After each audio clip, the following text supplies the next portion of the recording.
अस्सलामुअलैकुम। 6 क्लास सबक नंबर 14 हमारा वतन। आपको कल इसकी रीडिंग करवाई थी।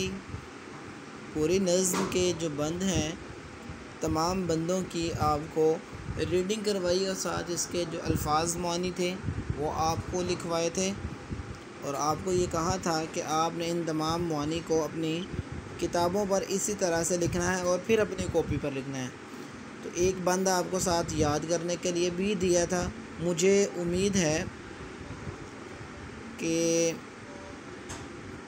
आप लोगों ने ये बंद याद भी कर लिया होगा और अपनी कॉपी पे जो अल्फाज मानी आपने सारे के सारे लिखने थे वो भी लिख लिए होंगे।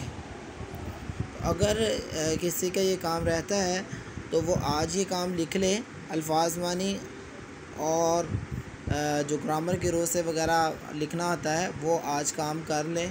फिर उसके बाद अज़ीज़ तलबा, आज आपका काम जो आपको सेंड करने जा रहा हूँ तो मैंने कल भी आपको अर्ज़ किया था कि मरकज़ी ख़याल इस नज़्म का सबसे पहले और फिर उसके बाद हमने इस नज़्म का जो पहला बंद है उसकी तशरीह। तो कल आपसे जो वादा किया था उसके मुताबिक आपके लिए ये मरकज़ी ख़याल, शायर का नाम, नज़्म का नाम और इसका नज़्म का मरकज़ी ख़याल। हमारा प्यारा वतन हमारी उम्मीदों का सहारा है, इसकी चांदी लुटाती नदियाँ, सोना उगाती खेतियाँ, दिलकश व हुस्न सहरा जन्नत की मिसाल पेश करते हैं। हम इस वतन के मुहाफ़िज़ और मिल्लत का अरमान है। तो ये इसका मरकज़ी ख़याल है।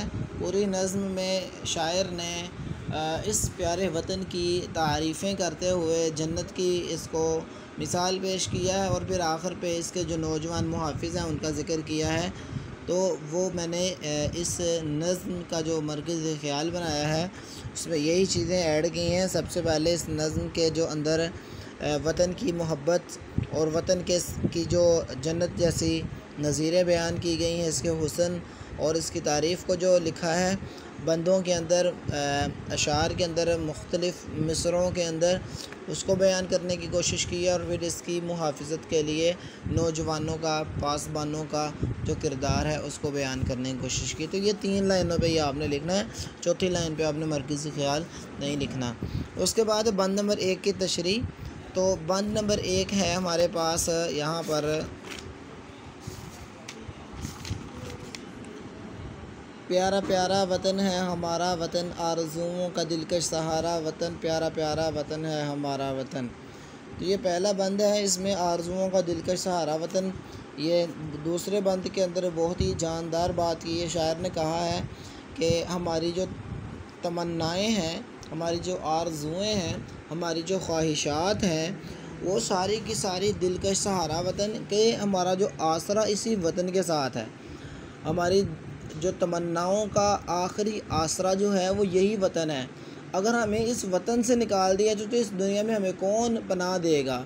तो अल्लाह रब्बुल इज़्ज़त ने तो इंसान के लिए ज़मीन बड़ी वसी की है, लेकिन इंसान को खाता है, इंसान का भला नहीं चाहता, इंसान का कत्ल करता है।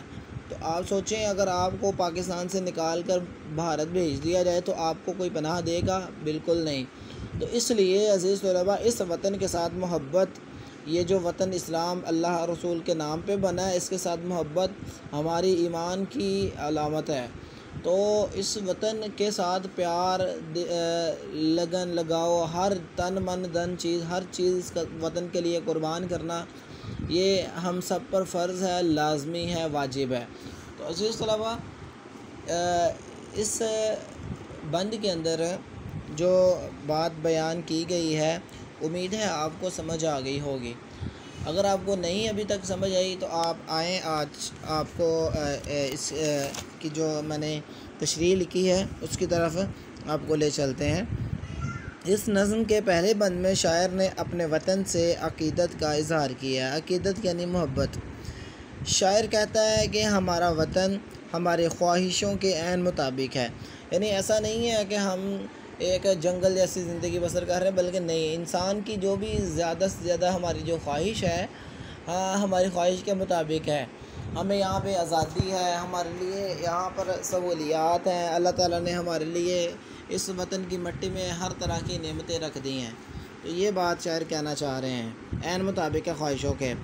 नंबर 2, उसके बाद अगली बात है, हम इस वतन में अपनी तमाम तमन्नाओं की तकमील कर सकते हैं। क्या बात है, शायर ने कमाल कर दिया यहाँ पे।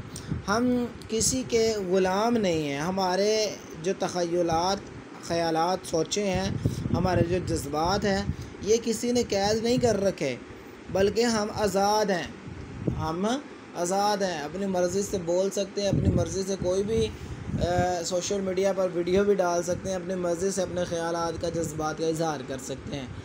ये ऐसा कानून नहीं है कि कोई बोलेगा तो उसकी गर्दन उतार दी जाएगी, बल्कि यहाँ पर हर इंसान को अल्लाह ने जो उसूल बनाया, इंसान को आज़ाद पैदा किया, इंसान को महकूम पैदा नहीं किया, बल्कि इंसान को अल्लाह ताला ने आज़ाद पैदा किया है। तो बंदा जो है वो अपनी मर्ज़ी के साथ बातचीत कर सकता है, अपनी मर्ज़ी के साथ अपने जज्बात का, ख़यालात का इज़हार कर सकता है, अपनी बड़ों के सामने मारूज़ात रख सकता है।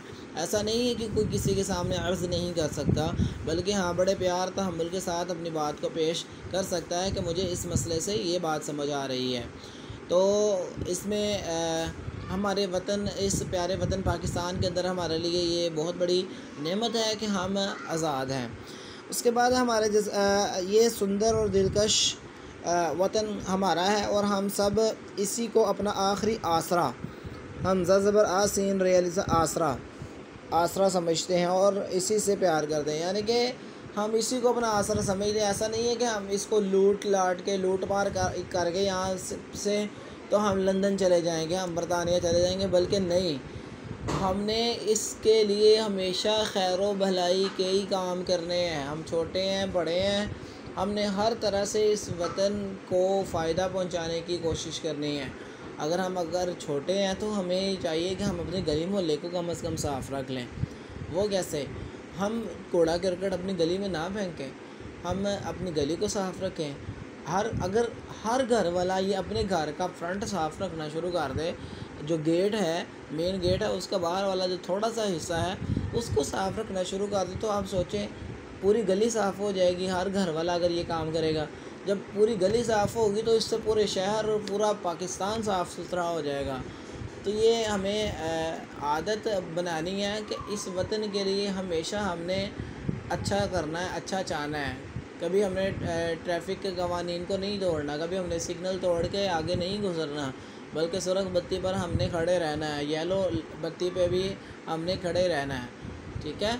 और जब सब्ज़ बत्ती जले तो हमने फिर चलना है। तो ये जो चीज़ें हैं छोटी छोटी, इसी के साथ हमारे वतन का हुस्न है।